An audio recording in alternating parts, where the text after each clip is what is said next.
नमस्कार दोस्तों, मेरा नाम है राहुल यादव और आप सभी का स्वागत है इन्वेस्ट विद राहुल में। दोस्तों, इस चैनल पर मैं काफ़ी सारे म्यूचुअल फंड्स के बारे में आप लोगों को बताता हूं। कोशिश करता हूं कि एक एक म्यूचुअल फंड की डिटेल वीडियो आपके लिए लाऊं ताकि आपके लिए कौन सा म्यूचुअल फंड ज़्यादा बेहतर है, अपना डिसीजन आप खुद से ले सकें। देखिए, इस चैनल को बनाने का मकसद यही है कि एक एक म्यूचुअल फंड के बारे में डिटेल में आपको बताना, ताकि आप अपने डिसीजन खुद से ले सकें। क्योंकि डिसीजन खुद से लेने का एक अलग ही मज़ा है, एक अलग ही कॉन्फिडेंस आता है। चीज़ों को समझते हैं और देखते हैं कि हाँ, ये म्यूचुअल फंड मेरे लिए सबसे बेस्ट है, तो मैं इसमें निवेश करूँगा। आप इस तरह से निवेश करके देखिएगा, आपको अलग ही कॉन्फिडेंस आएगा। आप चीज़ों को समझेंगे और लोगों को भी बताएंगे कि नहीं, मैंने इस वाले म्यूचुअल फंड में निवेश किया है, इसके ये फ़ायदे हैं, ये नुकसान है।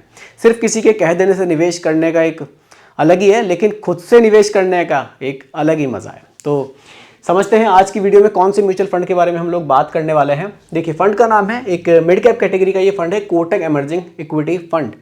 मिड कैप कैटेगरी का फंड है। मिड कैप कैटेगरी के थोड़े बेसिक पर बात करूं तो ये अपना मिनिमम 65% पैसा मिड कैप स्टॉक्स में निवेश करते हैं। मिड कैप स्टॉक्स कौन से होते हैं? उन कंपनियों के स्टॉक्स जो रैंकिंग में अगर आप देखें तो 101 से लेकर 250 रैंक तक की जो कंपनियां हैं, उनके स्टॉक्स में ये अपना मिनिमम 65% पैसा निवेश करते हैं। अगर हम कंपनी की वैल्यू की बात करें तो 5,000 करोड़ से बड़ी कंपनी और 20,000 करोड़ से छोटी कंपनियां जो होंगी, उनमें ये अपना मिनिमम 65% पैसा निवेश करेंगे। तो फंड के बारे में थोड़ा सा डिटेल में समझेंगे, कैसे रिटर्न्स हैं, कितना रिस्क है, कहाँ हमारा पैसा निवेश किया जाएगा। चलिए, सब चीज़ों के बारे में डिटेल में बात करते हैं। सबसे पहले फंड का एक ओवरव्यू हम यहाँ ले लेते हैं। देखिए, फंड साइज 51,366 करोड़ रुपए का काफ़ी बढ़िया फंड साइज है। काफ़ी पैसा लोग इस फंड में निवेश कर रहे हैं। सबसे बढ़िया बात जो मुझे इस फंड की लगती है, इसका एक्सपेंस रेशो बहुत ही कम है सर। केवल 0.34% का एक्सपेंस रेशो यहाँ चार्ज किया जाता है। तो एक्सपेंस रेशो का बेनिफिट आपको बहुत बढ़िया इस फंड में देखने को मिलता है। इंसेप्शन डेट 1 जनवरी 2013 है। लमसम SIP दोनों कर सकते हैं। सबसे अच्छी बात यह भी है कि सिर्फ 100 रुपये से भी यहाँ निवेश स्टार्ट किया जा सकता है। बाकी रिस्कोमीटर में देखेंगे, वेरी हाई रिस्क कैटेगरी में ये फंड आता है। STCG, LTCG आपको सेम देखने को मिलता है जैसे कि आपको बाकी म्यूचुअल फंड्स में देखने को मिलता है। आगे बढ़ते हैं। देखिए, इक्विटी में 96% पैसा ये अपना निवेश कर रहा है। इक्विटी मतलब स्टॉक मार्केट, यानी कि जो भी आप निवेश करेंगे उसका 96% पैसा स्टॉक्स में निवेश किया जाएगा। बाकी डेट और कैश में केवल 4% पैसा यहाँ रखा गया है। अब देखिए, मिड कैप में 68.4%, जैसा कि मैंने आपको बताया था कि मिनिमम 65% रखा जाएगा मिड कैप स्टॉक्स में, यहाँ इन्होंने 68.4% रखा हुआ है। बाकी स्मॉल कैप में 13.7%। स्मॉल कैप छोटे साइज की कंपनियां, रिस्क रहता है लेकिन लॉन्ग टाइम में रिटर्न्स भी स्मॉल कैप से ज़्यादा मिलते हैं।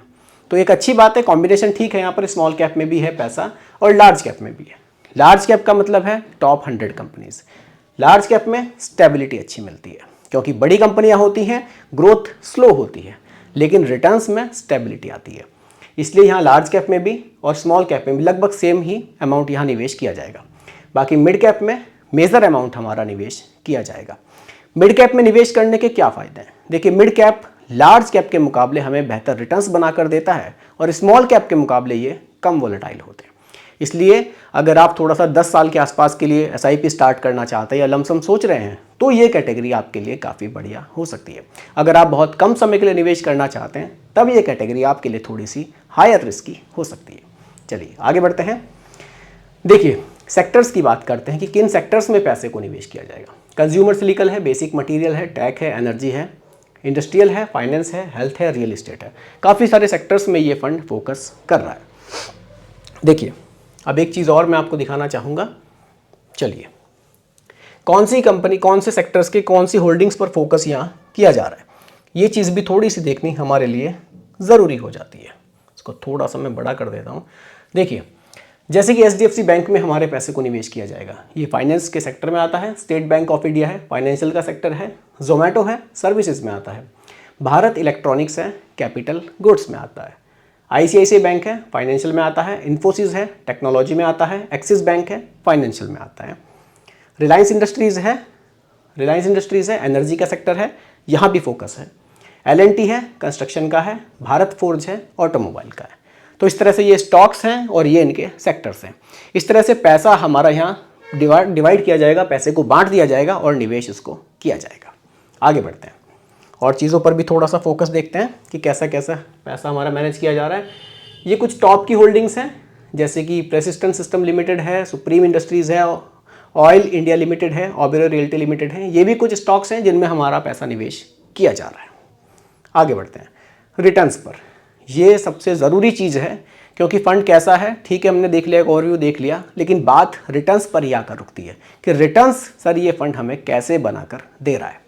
देखिए सर, लास्ट के 1 ईयर में 48% के रिटर्न्स हैं, लास्ट के 3 ईयर में 25 है, लास्ट के 5 ईयर में 31 है, और सिंस इंसेप्शन लगभग 22% है। सिंस इंसेप्शन का मतलब है 1 जनवरी 2013 से और अभी तक के जो हमें औसत रिटर्न मिले हैं वो लगभग 22.85% के देखने को मिले हैं।